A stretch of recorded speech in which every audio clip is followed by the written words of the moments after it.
Hello, I'm Ben and I'm not dying. Or at least, I don't think I'm dying. But I've often thought if I ever did start dying, I would make a video like this to publish posthumously with all my confessions. It would begin, "I speak to you now from beyond the grave." A phrase that in the age of cremation is sadly growing less relevant. Still, despite my not being dying, here are my confessions, or at least one confession. It's all I've got. I'm somewhere on the transgender spectrum. Specifically, non-binary. The first thing I remember learning at school, and indeed long before school, is that there are men and women, boys and girls, husbands and wives, brothers and sisters, and because it was the 1980s, I was also taught doctors and nurses. Non-binarism clashes very much with the very roots that of all I was taught about humanity being a binary arrangement. There are various ways that non-binary folks tend to categorize their genders. Common ones to hear are agender, having no gender at all, and big ender, which means you eat boiled eggs from the big end down, and that you're both male and female. Or there's the view non-binarism is exactly one gender, which is either a midpoint of male and female, or something wholly separate. Many go with genderqueer, which has a better flag than some and is all-encompassing, though I have some friends who are pained by its name. Under whatever model of non-binarism, I am such an one. Soz that I did not mention this sooner.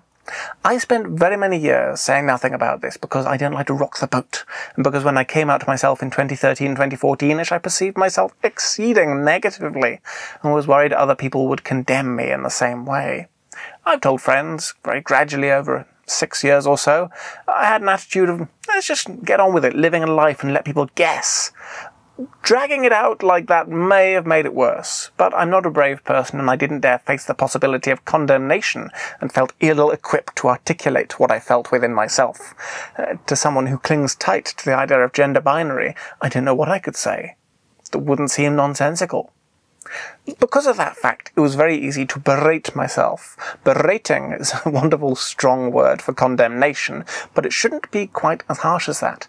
The German word Beratung literally means giving of counsel or advice. Be is inflicting, so Beratung is inflicting rat, which is advice in the same way that a town council is held in a Rathaus. So berating ought to be constructive, but I was not constructive. I worried I was deceiving myself by thinking myself trans, and when that concern fell away, I worried that non-binarism was a halfway house, a compromise, insubstantial. I described myself as Laodicean, like the Church of Laodicea, who in the Bible are neither cold nor hot, neither summat nor nout. I was horribly negative to myself, is the thing. When I told my vicar about what I termed my extraordinary gender circumstances, he was very accepting, more so than I'd expected, and gave me 4 solid pieces of advice, most of which I was already following.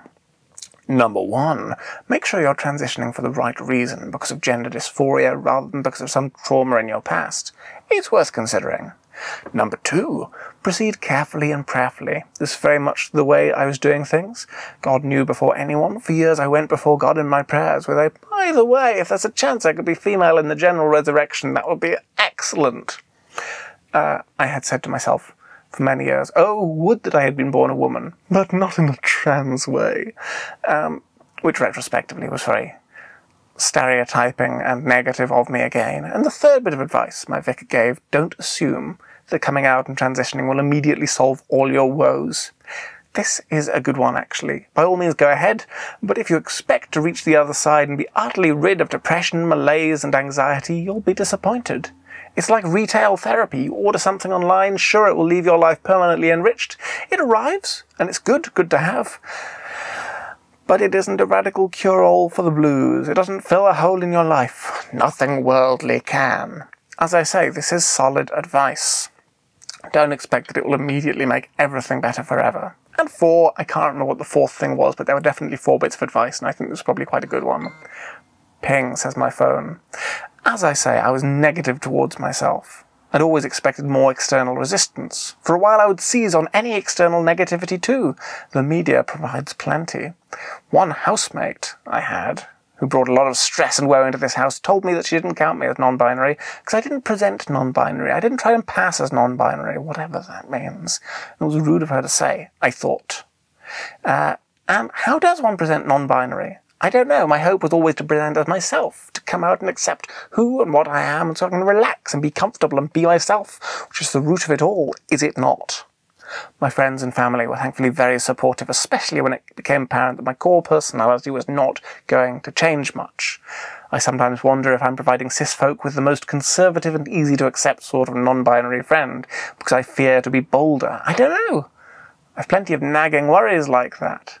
So that I strive for approval, but do so to an extent that I don't lay good groundwork for anyone who comes after me with a more spicy transition. So, back to non-binarism and what it is. I still think that much of the trans community struggles or disagrees a bit with exactly what non-binarism means. I often hear and cannot deny trans women are women, trans men are men, and non-binary people are valid.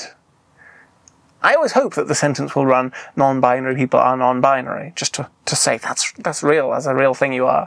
But it never does. Shh. If you come out as a trans man or a trans woman, people have a very clearly defined idea of what a man or a woman is, and an expectation of your identity, your soul, your trajectory. I love the word trajectory. But what is the end goal of non-binarism? The thing is, I think I'm actually wrong to think in terms of trajectories and end goals, but it's always something that seems to come to people's minds. The thing with non-binarism is there are at least two angles you can see it as approaching from.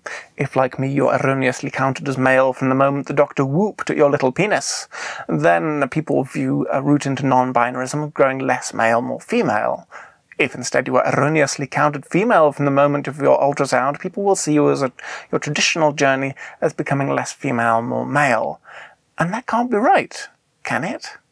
Non-binarism surely isn't about becoming more female or more male and two polarizations, two opposite sorts of non-binary just happening to meet and high-five in the middle. It's about becoming and being non-binary, detached from that binarism of seeing everything on the man-woman scale, or the woman-man scale. You're not going to the middle of 2 points, but to being apart from that flat scale, a third point, I think. I had to ponder that long and deep before coming to an understanding of what and who I am, because if you can't work out what the thing is that you might be, then it's very hard to accept that you are it. But once I could at last become comfortable with non-binarism as something real, something solid, something which is itself and not just an absence of other things, I was able to feel far more stable. My therapist thought my description of myself as asexual and non-binary was rather negative, because I was defining myself by two things that I wasn't, sexual and binary. I didn't really appreciate that criticism, even though I could see her point. The word non-binary is rooted in what it isn't. The thing that really leaves me dissatisfied with the word, and I'll admit that I'm really being picky about aesthetics now, rather than anything deeper in the matter of identity, it's negative, and I don't like how adjectival non-binary is. I'm non-binary, yes. I'm a non-binary, it doesn't read right. I realise other adjectives have made the transition to noun. Lesbian was an adjective describing a sort of sex you might have if you liked. Now it's a noun of great wealth of complexity. But there are other words which just feel different as noun and adjective. If you're eccentric, you're fun and a bit peculiar. If you're aneccentric, that sounds unbearable for everyone. Like the difference between being Danish and being a Danish.